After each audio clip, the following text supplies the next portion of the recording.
Bonjour, c'est François de Cinémascope. On est présentement chez Cinéma Passion, 51 René Lévesque Est à Québec. Et je vais le laisser se présenter, le propriétaire de la place. Et pour ça, je vais poser des questions, vous allez voir. Oui, bonjour. Donc moi, je m'appelle Lionel Majot. Je suis copropriétaire avec mon épouse Hélène Trudel de la boutique Cinéma Passion. Puis Cinéma Passion, c'est une boutique vraiment pour les amoureux du cinéma. Ce qu'on a voulu faire, c'était un endroit vraiment original, vraiment uniquement consacré au cinéma et à tous les types de cinéma. Alors, ça fait combien de temps à peu près que ça a commencé? Ça fait 3 ans et demi qu'on est ouvert. Donc c'est encore une jeune boutique. Puis c'est encore une fois, c'est vraiment une boutique consacrée au cinéma de Charlie Chaplin jusqu'au film de maintenant, avec une partie musée où on fait des expositions, avec des vieux magazines, des vieilles photos, puis des produits récents aussi. C'est vraiment un endroit, c'est pas uniquement une boutique pour les collectionneurs, c'est vraiment un endroit pour les amoureux du cinéma. OK. Mettons, je fais référence, mettons, au costume en arrière, comme le musée là-bas, ça vous appartient pas. La partie musée, on fait des expositions temporaires, à peu près 2 à 3 expos par an. Donc ça, c'est soit ma propre collection, soit des collections privées de personnes. Concernant les costumes de Dynasty ou le costume porté par John Turturro dans les Transformers, dans le numéro 2, ça appartient à monsieur, mais c'est des produits qui sont à vendre. Mais c'est quand même un certain prix. Le costume des Transformers, c'est quand même 1750 $. Mais c'est un costume porté par l'acteur John Turturro, puis c'est des vrais costumes. Mais ce qui est vraiment intéressant pour les gens, c'est de voir les costumes en vrai. Si on prend par exemple le costume de John Turturro, on se rend compte que le blouson en cuir, c'est vraiment un blouson en vrai cuir. C'est un blouson de l'armée. Dessus, il y a l'étiquette de l'US Army Force. C'est quelque chose qui doit peut-être coûter 500-600 $. C'est intéressant de se rendre compte que c'est pas quelque chose qu'on voit forcément à l'écran, mais que dans les budgets, comme ça, dans les films, ils investissent quand même dans des petits détails comme les costumes. C'est vraiment intéressant pour les gens de voir ça, ou de se rendre compte de la taille. Là, je vous ferai voir les chaussures de John Turturro. Vous allez voir, c'est vraiment des grosses chaussures, et puis on se rend compte qu'il a vraiment des grands pieds. Puis là, je fais référence tantôt, je parlais justement des costumes, mais il y a aussi l'exposition Marilyn Monroe. Ça, c'est à vous, celle-là? Oui, une grosse partie des produits dans l'exposition sur Marilyn sont à moi, effectivement. Mais il y a beaucoup de personnes qui passent et puis qui me disent: Ah, j'ai quelque chose, est-ce que je peux vous le prêter? Et puis qui le Fait que font tu peux vraiment. participer, c'est Ah, ça? oui, oui, bien sûr, oui, c'est même ouvert à plein de gens. Les gens qui ont une belle collection et puis qui ont des nouvelles idées, ils peuvent venir, puis ça me fera plaisir de les exposer. Une collection, c'est vraiment intéressant que quand on peut la partager avec quelqu'un. C'est bien beau d'avoir ça dans des boîtes chez soi, dans des vitrines, mais si on ne peut pas la partager avec quelqu'un, ça a beaucoup moins d'intérêt. Moi, j'ai beaucoup de choses qui traînent chez nous. Ouais. Ben voilà. OK. Puis, cette passion-là, avant que vous ouvriez la boutique il y a 3 ans, elle se répercutait comment auparavant? Ben, moi, j'ai attrapé le virus du cinéma en 1982 en allant C'est voir précis. OK. très précis. C'est vraiment un film particulier qui m'a donné ce virus-là. C'est un film que j'aime beaucoup, mais c'est pas forcément un grand film. C'est Le Professionnel avec Jean-Paul Belmondo. OK.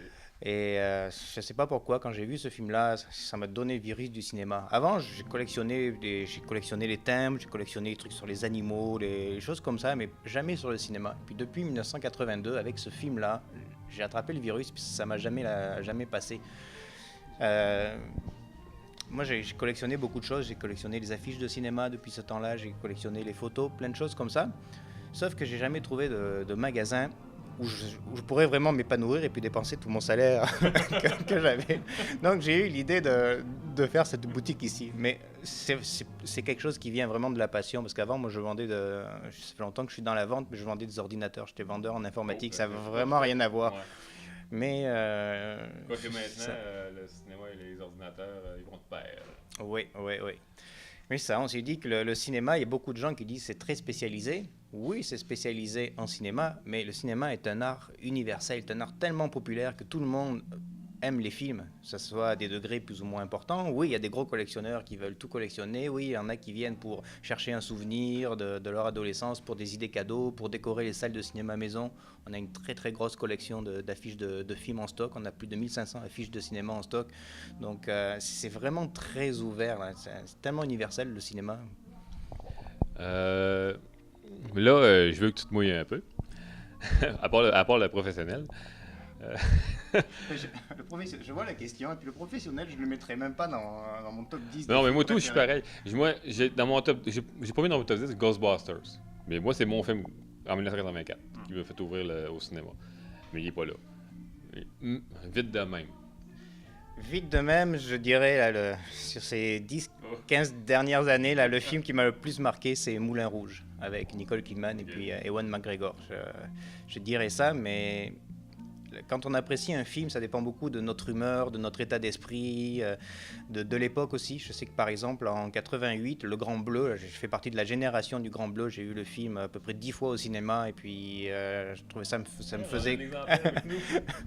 Mais je suis pas certain, là, ça fait longtemps que je l'ai pas vu, je suis pas certain que maintenant, ouais, que je vais l'aimer autant là. Tandis que Moulin Rouge, quand je l'ai découvert, je l'ai regardé plein de fois et puis je suis resté peut-être 2-3 ans sans l'avoir vu, puis j'avais un petit peu peur de le revoir, de peur d'être déçu, puis de ne plus avoir la même passion que quand j'avais découvert ce film, puis j'ai quand même revu et puis j'ai trouvé ça vraiment formidable. Le Moulin Rouge, ok. Ça, c'était Baz Luhrmann. Oui. J'imagine que vous avez vu aussi Australia. Ou J'ai ben vu non, peut-être Australia. l'autre, c'est quoi dans Roméo? J'ai vu Roméo, mais j'ai vraiment le premier film que j'ai vu de Baz Luhrmann, ça a vraiment été Moulin Rouge, puis ça m'a donné envie de voir les autres. Donc j'ai vu Roméo plus Juliette, j'ai pas vraiment aimé. Australia, j'ai trouvé ça intéressant, mais Ouais, je c'est trouve pas- que c'est pas du tout la C'est même pas la même chose facture, ça, que c'est pas la non, même facture. non, Mais non. Roméo, était quand même. Et j'ai pas vu son premier film aussi, Ballroom Dancing. Ah non, c'est vrai, ouais, un film australien que j'ai pas vu. Moi non plus, j'ai pas vu. Sa trilogie de films de danse avec Roméo plus Juliette, mais j'ai pas vu celui-ci. Ok. Alors, je te remercie beaucoup. Ah, c'est Surtout plaisir. pour le concours aussi. Ouais, C'est ouais. vrai parce que c'est grâce à lui qu'on a pu faire tirer la DeLorean. Alors, ceci conclut notre capsule sur Cinéma Passion, 51 René Lévesque Est. Et merci de nous avoir écoutés dans cette superbe 100e émission. Et nous continuerons dans le futur, peut-être avec d'autres collaborations. J'ouvre la porte. Alors, merci.